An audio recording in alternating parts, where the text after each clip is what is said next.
Well, hello and welcome back to the Quest for Zest. I'm Clark Underwood, and today I'm riding this here scooter out in East Austin. I'm headed to the studio of Emily Eisenhart. She does really big, bright, bold murals with all sorts of organic shapes. You can also find her art on beer bottles, bikes, race cars, you name it, she's done it. So first, I gotta get there, and then I'll be seeing you there.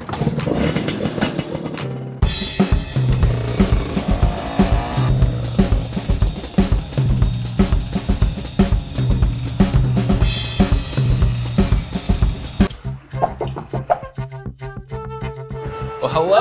Hi, welcome to my studio. Good to see ya. Good to meet you. I'm Clark, and wow. It's already the inspiration, the colors, the shapes. There's colors everywhere. There's inspiration everywhere. This is my art studio. It's where I make the mess and the magic happen. Well, I'm ready to see both. Well, there's lots to see. So where do we dive in? Well, first tell me, how are you using this space? It seems like you got a little bit of a gallery thing going on, a little bit of a workspace. How are you using it? This 750 square feet has to do all the things for me. So when people enter, it is a gallery space so they can see some of my prints. It's also a welcoming space where people, when I have workshops or open studios, can lounge. It's full of inspiration and artifacts and things that I collect out in the world. But then this corner houses all of my supplies, all of my mural paints, and active canvases that I'm working on. Wow. So you're doing murals, canvases, prints, and not only that, I've seen your work on like bikes and cans and everywhere. How did you go from like the idea of I want to be an artist to like getting it on everything? Well, you're on to something because I say that everything's a canvas. So I'm a visual artist and I like using different mediums and processes to bring art to people all over the place.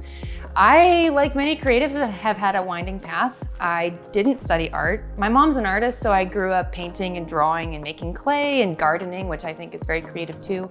But I forgot about art for a long time until college when I studied cultural anthropology. So I'm actually a researcher by trade.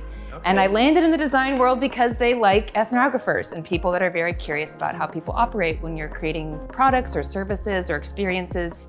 As an artist, ethnography shows up for me is when I'm creating murals or any artwork, I like to be grounded in the story of a brand or a company or the community in which I'm making art. So for me, my background, while not a formally trained artist, I'm creative, and then I have this storytelling angle to myself.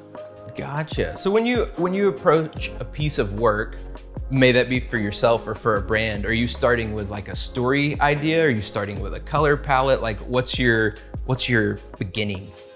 Well, most clients come to me because they're like, we saw your art, we're really inspired by the vibrancy and the colors, can you do something for us? And I immediately turn around and say, tell me about you. Tell me about the space, tell me about your customers, tell me about the story that you want to tell through the art. And so I take it from art to design almost immediately. And I'm inspired by color, I'm inspired by shapes, I'm inspired by even like brand manifestos and mottos. So I take a little bit of everything and weave it into this sort of motif that ends up visual, but also a fun story too. Switching from ethnographer, which you're still using those skills heavily, it sounds like, to like full-on designer artist. How did you transition from one to the other? I'd say that it was slow and fast all at the same time. I got my first art studio, I think in 2012. It was a really small space and I was working at a design firm at that time, doing mostly research, but I wanted to create artwork, but it was after my 9 to 5. So I was squirreling away, making paintings, really loving visual art in that way, but never thought that I could turn it into a career. Fast forward, 10 years later, I've now been operating my design studio for 4 years. The switch happened so slow in that I've been an artist for a long time, but quick in that pretty much overnight, I made the switch from working a 9 to 5 job to just diving in fully to work. And that happened because of several things. One was creating work for a solo show, so I was getting noticed more. Another was being approached by a large brand to create a mural here in Austin. And the third one was an active mural job where I was doing more of the ethnographic storytelling of a community and painting that. And I loved those three things and I thought, I think I should just give this a whirl.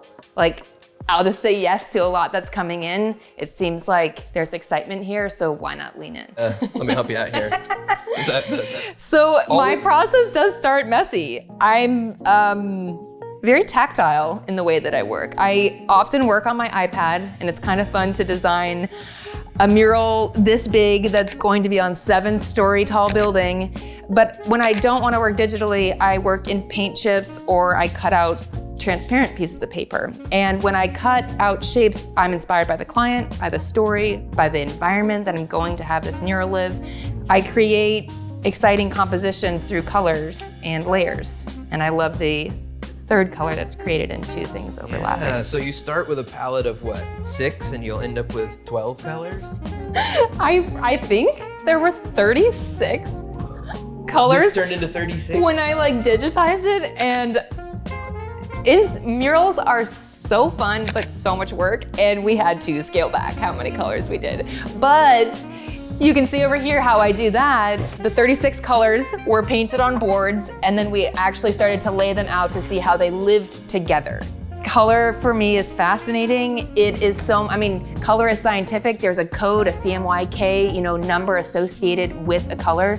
But for me, color is about the experience of it. Mm-hmm. The time of day makes this look orange or pink. And so with murals, I like to do site tours and exist on the space as much as possible because you actually understand the cadence of that building.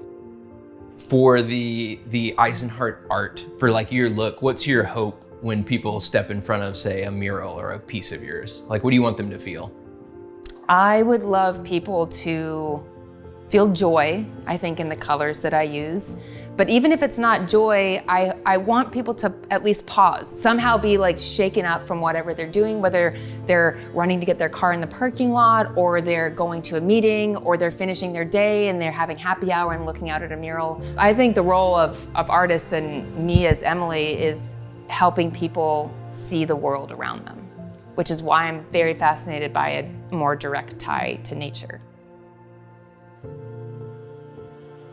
Nature has been a part of my life since I was a little girl. I grew up in Seattle, walking the beaches, collecting barnacles and rocks and sticks and twigs, and I think the beach, playing with the sand, drawing in the sand was my first canvas. So it's always been very tied to me. I hadn't intentionally created art around it until recently. But I'll say when I go on, I want to show you something. When I go on hikes, I'm constantly looking for patterns. Let's see it. It's a piece of wood and this rock, and in it you'll see these ripples, these sort of topographical lines that exist in natural items.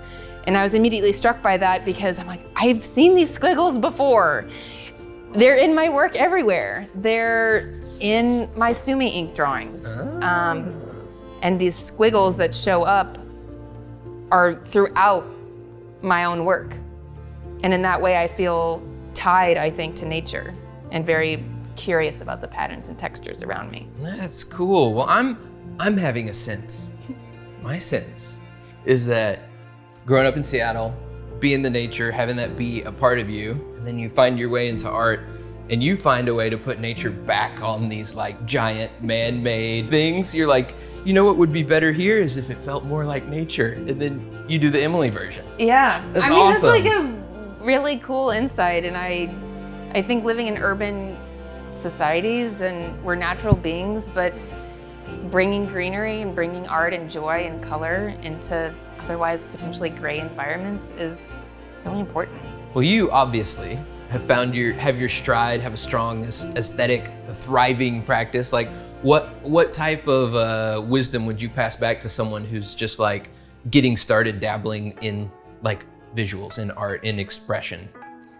My advice is to just keep experimenting. People are always how did you develop your style? And I'm what style? It's always evolving. And so adding flexibility and freedom and kind of going along with the flow is a really important part, I think, of being an artist and being patient with yourself, because you're not gonna like everything. You're gonna love some stuff.